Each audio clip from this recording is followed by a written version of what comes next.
Hello everyone, this is Raya and welcome back to my channel. In today's video, I will demonstrate how to create this beautiful 3D earring pattern using needle tatting. Today I will be using a tapestry embroidery needle size number 18 along with this type of embroidery floss. First, allow me to share the diagram with you. This is 4-petal flower pattern, and for each petal I have included 10 double knot, picot 10 double knot. We will need 2 pieces of this flower pattern like this. For the first part I have used beads instead of picot.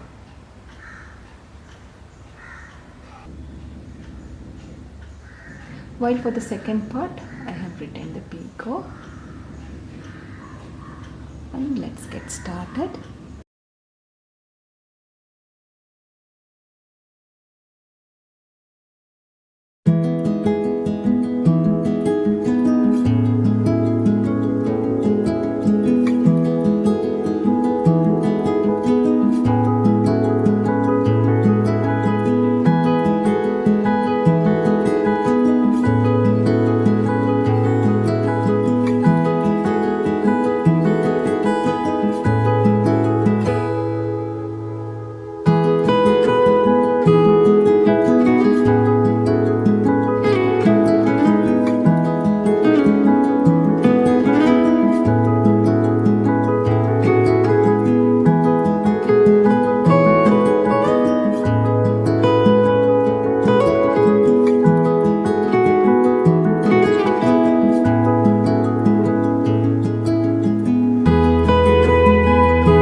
completed my second piece. So let's get to assembling it.